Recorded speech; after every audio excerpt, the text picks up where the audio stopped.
Esse é o bolo junino mais gostoso que você vai comer na sua vida. Pense num negócio que fica bom, gente. Vem comigo aprender! Então, pessoal, a gente vai iniciar misturando 3 ovos com 1,5 xícaras de açúcar. E vamos bater até formar um creme mais clarinho.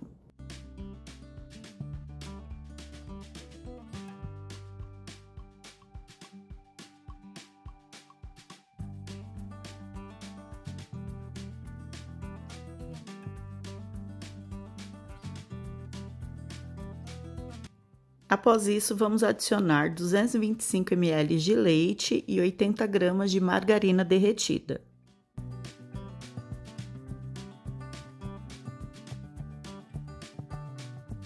Depois de bem misturadinho, a gente vai adicionar 2 xícaras de farinha de trigo, e a minha xícara tá bem cheia, tá? 1 colher de sopa de canela em pó e vamos misturar até ficar bem homogêneo.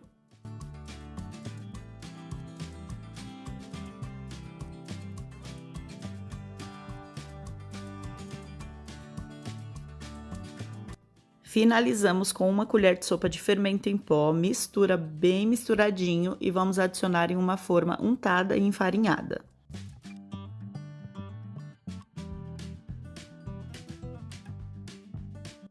Para fazer a cobertura, eu utilizei 2 latas de leite condensado que eu cozinhei por 45 minutos na pressão e misturei 50 ml de leite, tá? Tô dando uma misturadinha com a colher e depois vou utilizar a batedeira para que ele fique mais maleável.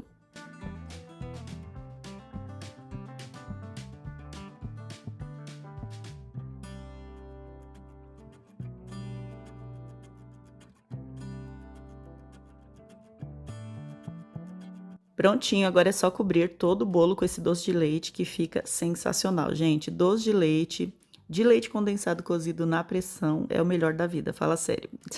Fica muito bom. E agora é só finalizar com bastante chocolate raladinho. Esse meu aqui é fracionado e ele é ao leite. Nesse bolo eu utilizei em média 200 gramas, ok? Gente, pense no bolo que ninguém dá nada, mas é tudo de bom. Todo mundo que come adora. Esse bolo me rende 12 pedaços desse tamanho que vocês estão vendo. É um pedaço bem generoso. E você pode vender de 7 a 8 reais.